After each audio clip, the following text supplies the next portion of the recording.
रो रही हैं, बिलखती हैं।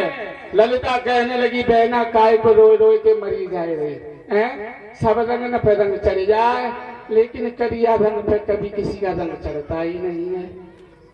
कुछ लोग तो ये सोच रहे होंगे करिया लोगों की क्यों बुराई कर रहे हो। देखिए हम बताएं। बोली ललिता राधा से बहना सुनो, दीदी करिया अपने न होवे, इन पैकाए कुदे लगी जान।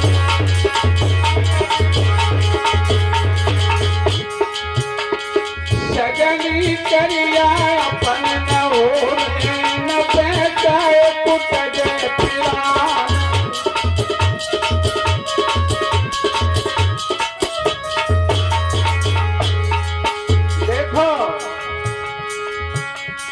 करिया सरप खूब खिलैया, हर हर बेला दूध पिलैया।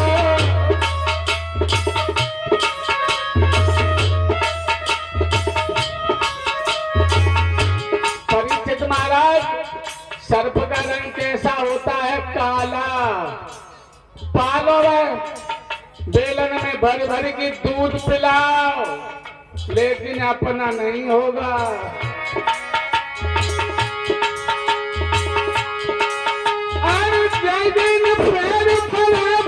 तुम पे उल्टे ले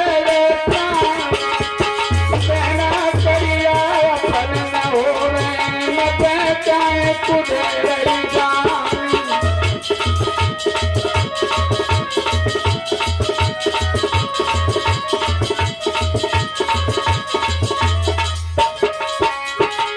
और सुनो, काले भमरा कली को रस चाहते, मुखमी थे उड़ने पिछड़ाते।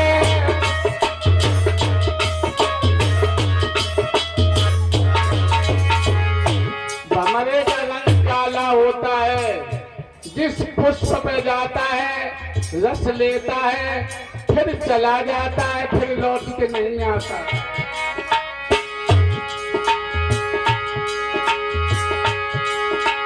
कालो भमरा कली को रस चाहते, मुखमी थे उड़ने बिसराते।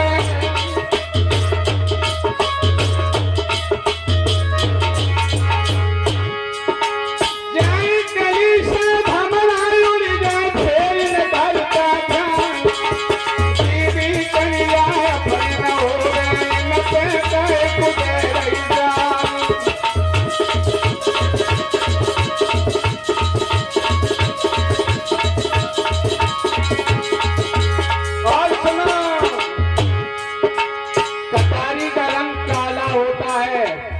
ये आपका चिंता है, लोहे का है, ये किसी का नहीं जब तक तुम्हारे हाथ में तुम्हारा।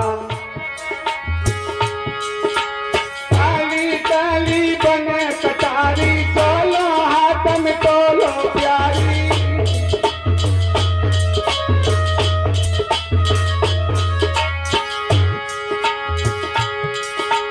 पहुंच जाए दुश्मन के हाथ में, उल्टे प्राण बहना करिया अपन न हो, न पे तुझे रही जान।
करिया लोग ने की जाति निकाल के रखे थे, क्यों इतनी बुराई कर रहे हैं?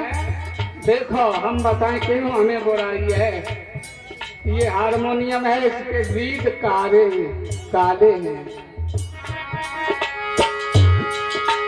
कालो है फिर मोदक बाजा, सब रागन को बन गो राजा।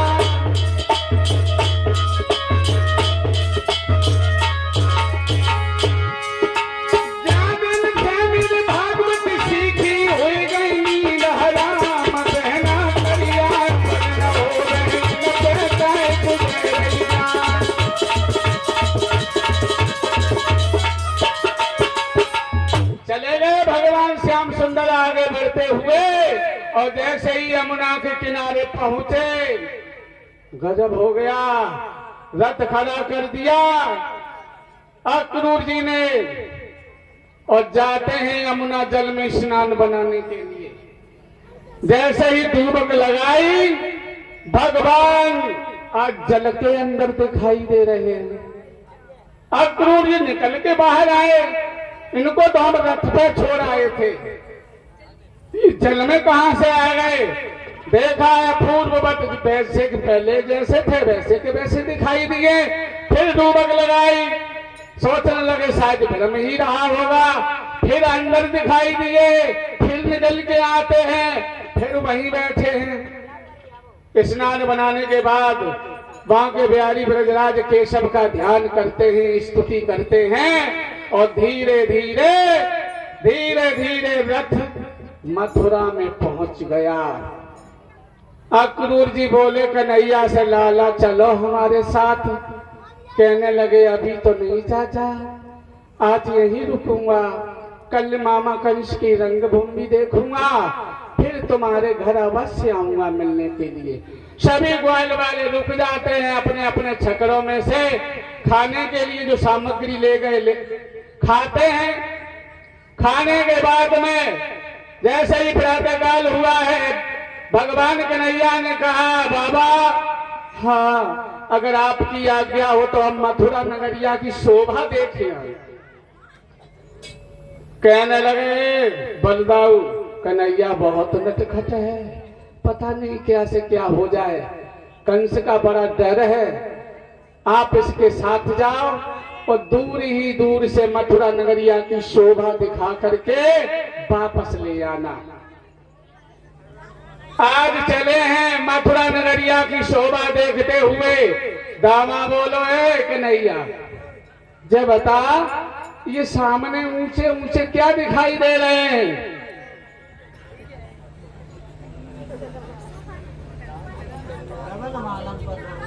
कहने लगो ये ऊंचे ऊंचे महल है, और ये बताओ कि मकान तो दिखाई दे रहा, मकान के ऊपर ये क्या है? मकान का बच्चा है क्या? अच्छा ये बताओ, अपने यहाँ तो ऐसे है नहीं, अपने यहाँ तो झोपड़ियां पड़ी हुई हैं। अब धीरे धीरे आगे बढ़ते चले गए। अब मथुरा नगरिया की एक बहू, एक ननद जल भरवे को कुआं पे आई। हाँ, जैसे ही भगवान ने देखा, पास में पहुंचे, कहने लगे मुझे जल पिला दोगी? अब भाभी से ननद बोली है भाभी किनसे बातें कर रही हो? ये अपरिचित आदमी है, किनसे बातें कर रही हो? चलो भैया से चल के शिकायत करूंगी, और ऐसी ऐसी जाए कि कहें तो जाते ही जाते फांसी के फंदा पे लटकाए देंगे। भाभी बोली सुनो, कल नंदोई बुलावे कुत्तोए आएंगे, ऐसी ऐसी कहें सो जाते ही जात अग्नि लगाई दी जाए। तासो तुमने कहो हमारी और हमने कहें, तो ये बताओ ये है कौन? कहने लगी नहीं बताऊंगी। नहीं मेरी प्यारी भाभी बता दो ना, कौन है? नहीं बताऊंगी। बता दो ना। बोली सुन,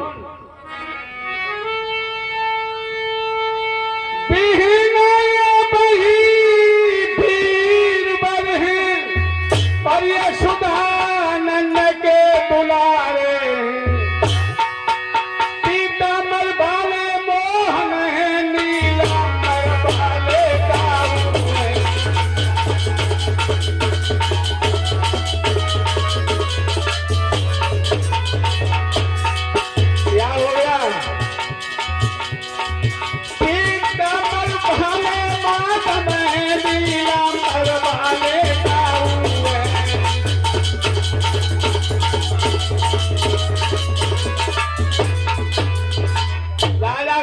हैं मथुरा नगरिया की शोभा देखने के लिए, और तो क्या कहूं, बलि बेटी पे चढ़ाने के लिए इन्हें बुलवाया है, लेकिन उसे ये भान ही नहीं है। अनेकों वीरों की बलि चढ़ जाएगी, लेकिन इनका कुछ भी बाल बांका नहीं कर पाएगा। अरे भैया आगे बढ़े, सौंदर्य देखने के बाद लौट आते हैं। चले हैं सुबह जैसे ही, सबसे पहले रास्ते में देखा है भोजराज कंस की एक तिरबक्रा नाम की दासी चली आ रही है, हाथ में अंग रंग का कटोरा लिए हुए। कहने लगे भगवान कन्हैया है कुब्जा, तुम कहाँ जा रही हो? कहने लगी राजा कंस की सभा में जा रही हूँ तिलक करने के लिए। भगवान बोले देखो फिक्र बेनी मृग बेनी सुख बेनी, आप हमारे तिलक लगा सकती हो। दामा के अंदर वो देखो देखे हाथ के छुए चना सगे जाएंगे तासे पिक बेनी मृग बेनी सुख बेनी, कितनी बेनी लगाएगी फेंक देंगे। अरे लगवा ले तिलक, अगर मेरी तरफ आई ना तो एक ही लठ में जाको भट्टा से मिल कीजिए। हाँ, भगवान कन्हैया खड़े हो गए और कुब्जा तिलक लगाने के लिए जैसे युद्धत हुई, 3 जगह से टेढ़ी थी कुब्जा और भगवान के मस्तिष्क तक हाथ ले जाती है, पहुंचती नहीं है। और भगवान ने आगे बढ़ के पैर पे पैर रखा, थोड़ी सी हाथ लगाया, चक चक चक कुब्जा सीधी हुई गई। हाँ, और ऊपर से हाथ फेर दिया। इतनी सुंदर बनी, इतनी सुंदर बनी, हिरनियों शर्माए जाए। और नाक तो इतनी अच्छी रहे कि सुआ शर्म के मारे कुआं में गिर जाए। अब दामा कान के पास पहुंचो और बोलो ये कुब्जा तुम्हारी शादी है गई कि नहीं? पहले कह रहे हो हाथ के छुए चंडाना चबे जाएंगे, अब कह रहे हो तुम्हारी शादी है गई कि ना है? कुब्जा बोलिए दामा सुन सुन के दामा के बचनों को जग प्रेम हृदय में बारे, कहिए कि दामा फूट गई मेरे सिंहासन मुख थारे।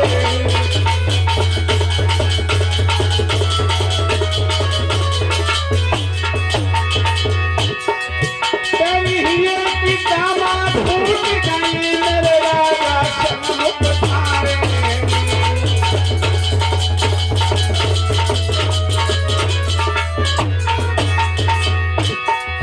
नीलांबर वाले दाऊ हैं, पीतांबर वाले मोहन हैं, कंस के यहाँ से आए हैं, अरुबा को मार गिराए।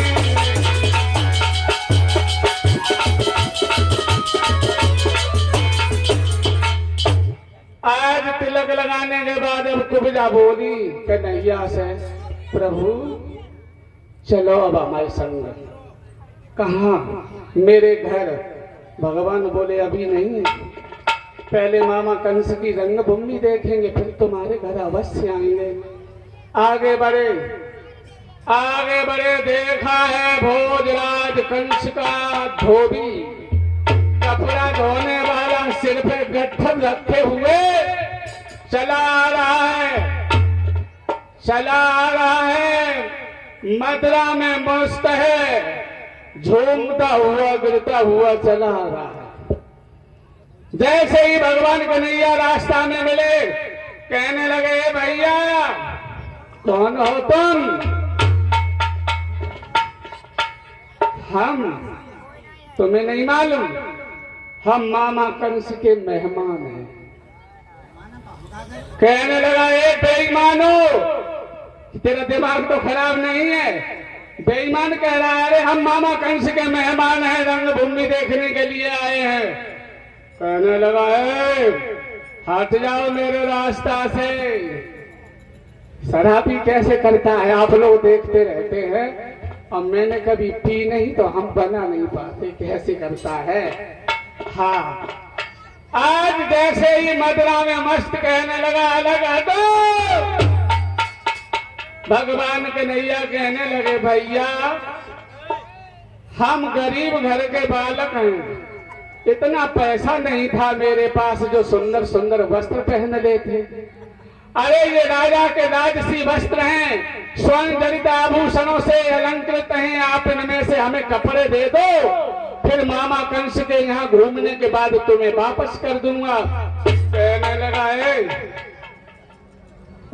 तुम्हारा दिमाग तो नहीं खराब हो गया है? खूब जन किसी चीजों पे रीजे जंगली गमारो, ये तुमको ये मालूम नहीं है शहंशाह के कपड़े।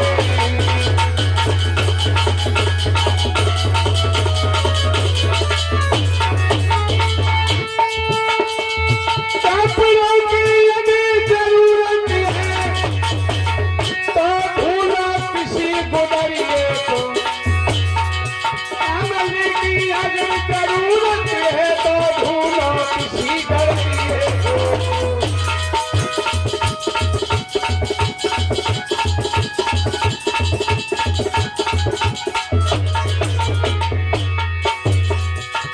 बोले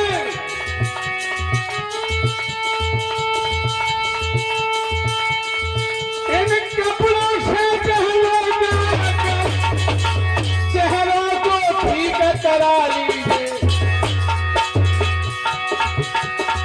कंस के यहाँ जाने से पहले।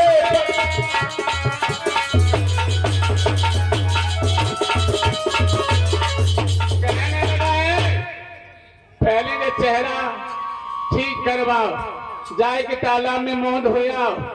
मुझे तो ऐसा लगता है कंस की बलबेटी पे चढ़ने से पहले क्या धोबी के हाथों से ही मारे जाओगे।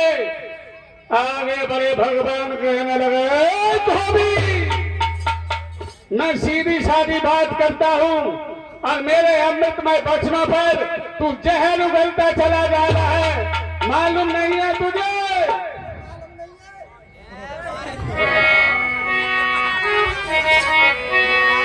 कि हम झुके और इस कदर झुके और जैसे भेड़ी झुकी जाती।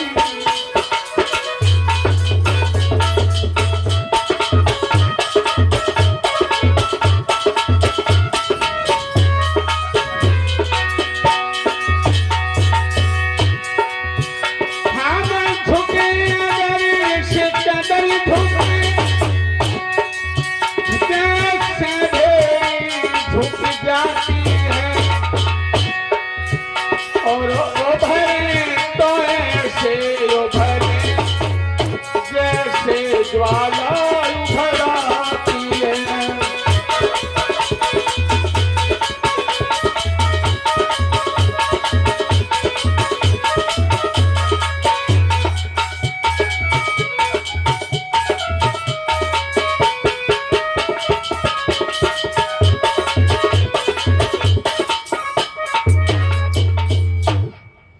आगे बढ़े भगवान श्याम सुंदर धोबी से कहने लगे, भैया कपड़े दे दो, लेकिन नहीं माना। बहक बहक करके कहने लगा, अरे जंगली छोकरो तुम्हें नहीं मालूम है, ये राजा कंस के वस्त्र हैं, तुम्हें नहीं मिल सकते।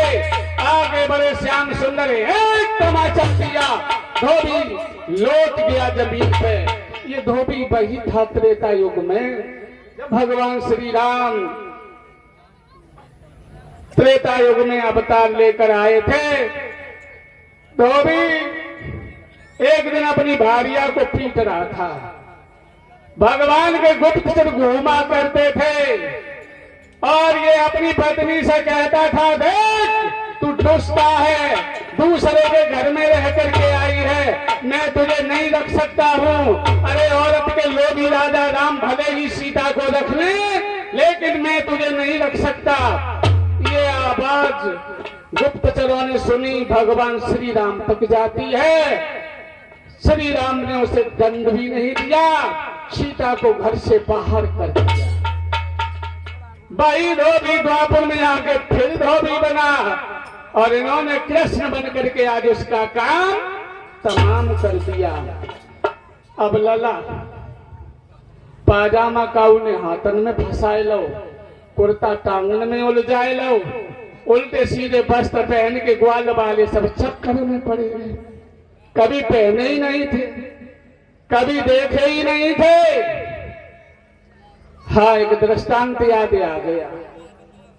एक अध्यापक जी रहे, अध्यापक जी के विद्यालय में डिप्टी साहब आने वाले थे। उन्होंने एक पाजामा सिलवाया, पाजामा सिलवाया, 4 अंगुल बड़ा हो गया। उन्होंने आके अपनी पत्नी से कहा, अरे मास्टरनी, हाँ ये पाजामा 4 अंगुल बड़ा हो गया है, आप नाप के 4 अंगुल काट के और सिलाई करके इस खूंटी पर रख देना, मैं सुबह जल्दी जाऊंगा विद्यालय में। मास्टरनी तो झुंझलाए पड़ी, कहने लगी है हमारे पास टाइम नहीं है। अरे बच्चे ट्यूशन जाते हैं, उनकी हम रोटी में लगेंगे या तुम्हारे पाजामा सिलेंगे। और मास्टर साहब की तनख्वाह कितनी रहे? 1 लाख। मास्टरनी झुंझलाए पड़ी। अब उनकी बेटी आई, बेटी से कहा, बेटी मेरा पाजामा 4 अंगुल बड़ा हो गया है, आप इसे काट के सिल देना और यहीं घूंटी पे रख देना। बेटी कहने लगी, पिताजी मेरे पीए के एग्जाम चल रहे हैं, हमारे पास इतना समय नहीं है, मैं आपका पाजामा नहीं सिल पाऊंगी। आहा, उसने भी मना कर दिया। बेटा आया, बेटा से कहा, बेटा कहने लगा, पिताजी अभी मैं ट्यूशन से आ रहे हैं, अब मैच खेलने जाऊंगा, कहाँ मेरे पास समय है। चले गए मास्टर साहब। अब मास्टरनी ने काम किया, काम करने के बाद देखा मास्टर साहब समय झुंझलाए पड़ी। इतना पैसा मिलता है, उन्हीं के पैसा से सारी सुगमता चलती है, जीविका चलती है सारे परिवार की। मैंने मना कर दिया। अब उन्होंने 4 अंगुल की बजाय 6 अंगुल पर कैंची चलाई दी और पाजामा सिल के वहीं रख दो। अब बेटी को फुर्सत मिली, बेटी ने कहा, पिताजी ने कहा था पाजामा 4 अंगुल बड़ा है, 4 अंगुल की बजाय 8 अंगुल पर कैंची चलाई दी, सिल के उन्हें रख दो। लड़का को समय मिला, लड़का ने भी 4 अंगुल पर चलाई दी। अब मास्टर साहब आए, सोनों को प्राण रोए गो, खून खोल गया, पाजामा वैसो को वैसो ही टंगो है। अब ना बतौल कोई ना करे, मास्टर ने कैंची चलाई गई, पाजामा को अंदर भी नहीं रहो। हाँ, अब सुबह चले, बरसात का मौसम रहे, डिप्टी साहब पहले से ही विद्यालय में आकर बैठ गए। मास्टर साहब पाजामा पहनत जाए, भागत जाए, पहनत जाए, भागत जाए, पास में पहुंचे, नमस्ते सर नमस्ते। अरे मास्टर साहब क्या चक्कर है? चक्कर अक्कर कुछ नहीं है साहब, अरे थोड़ा लेट हो गया इसलिए माफी चाहते हैं। अरे नीचे तो देखो। अब नीचे देखो तो अंदर भी न रहे। कहने लगे, अब क्या बताएं, क्या बताएं साहब, अब हम चक्कर में ना, मेरे पूरा ही घर चक्कर में है। तो आज सब ग्वाल वाले चक्कर में पड़ गए। आगे चले हैं। भोजराज कंस का एक दर्जी था, देखा है दर्जी अपनी मशीन चला रहा था। भैया क्या काम करते हो तुम? कपड़ा सिलने का। कपड़ा सिल लेते हो कि नहीं? अच्छा, दिल्ली से ट्रेनिंग की है आपने? दिल्ली में आपने क्या सीखा? जेब काटना। कितने जूते पड़े तुम्हारे ऊपर? अच्छा, क्या मतलब? अच्छा, कुर्ता की जेब काट कर फिट कर देते हो, ये दिल्ली में सीखा। और कहां? और कहीं ट्रेनिंग की? हाँ, वहां क्या सीखा आपने? क्या? गर्दन। कितने आपको 3 से 2 के केस लगे? कितनी बार जेल में गए? अच्छा, क्या मतलब? कुर्ता का गला काट के फिट कर देते हो। ये ट्रेनिंग आपने लखनऊ में ली और कहीं सीखी कुछ? कैलकटा, बम्बई, वहां क्या सीखा?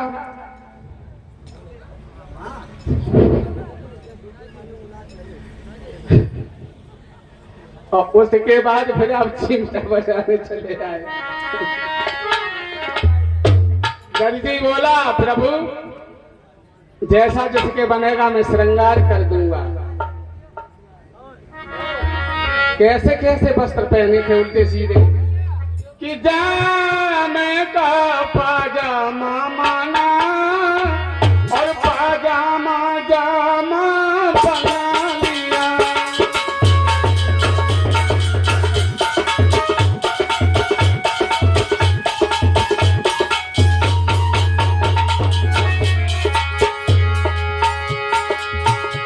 जामे का पाजामा बना लिया, साफे की साथी करवाई, रूमाल कमर से बांध लिया।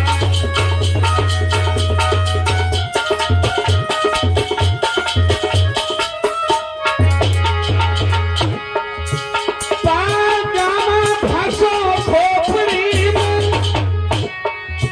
और कुर्ता लगो पैरन में, ऐसे श्रृंगार बना रहे जैसे पले भये थे जालन में राधे।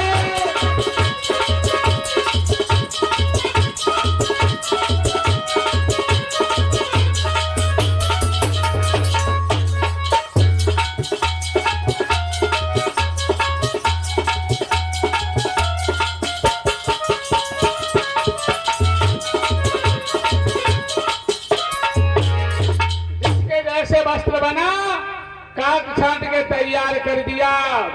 और भगवान ने उस दर्जी को अपना सारूप्य मोक्ष प्रदान कर दिया। ये दर्जी वही था त्रेता युग में जब भगवान श्री राम के लिए महीन महीन धागों से वस्त्र काट छाट करके तैयार किए थे। सोचता था एक दिन प्रभु श्री राम मेरे घर आएंगे तो मैं उनका श्रृंगार अवश्य करूंगा। आज वही दर्जी द्वापुर में आता है, भगवान का श्रृंगार बनाता है, भगवान उसे अपना सारूप्य मोक्ष प्रदान करते हैं। आगे बढ़े हैं, क्या देखा है? गोबलिया पीर हाथी मदरा में मस्त हुए खड़ा है। पहरेदारों से भगवान ने कहा, अरे भैया पहरेदारों ये हाथी अलग कर दो, अरे मुझे अंदर जाना है मामा कंस की रंगभूमि देखने के लिए। पहरेदार बोले, गमारो अंदर नहीं जा सकते हो, पहले ये हाथी अलग करो। बोले भैया हम छोटे छोटे बालक और ये हाथी इतना मोटा तंगड़ा है और मदरा में मस्त है, अरे ये हमें मार देगा, इसे अलग कर दो। पहरेदार क्रोध में आया और अंकुश मार दिया हाथी ने, हाथी को आगे बढ़ाया। भगवान ने खेल ही खेल में क्या किया? आगे से सूंड पकड़ी, पीछे से बलराम ने पूंछ पकड़ी, अब हाथी की तो गेंद बना ली हाथी को। अरे भैया गजब हो गया। भगवान श्याम सुंदर ने आज घुमाया है, घुमा करके जैसे ही जमीन पर फटका, मांस के लोथड़े बिखर गए। आई जा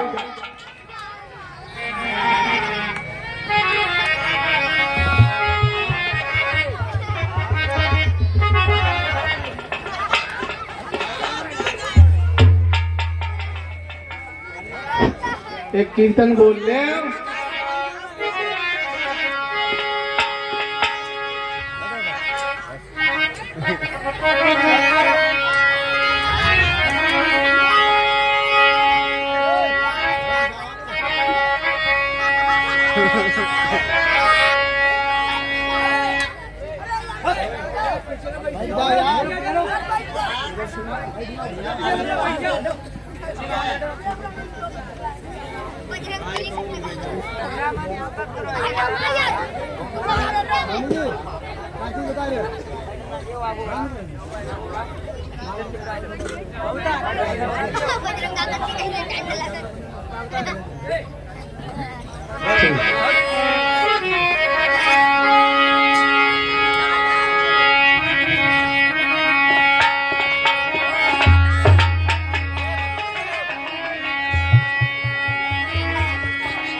सिंहासन के चारों ओर सखियां खड़ी मोहन बोलो तो सही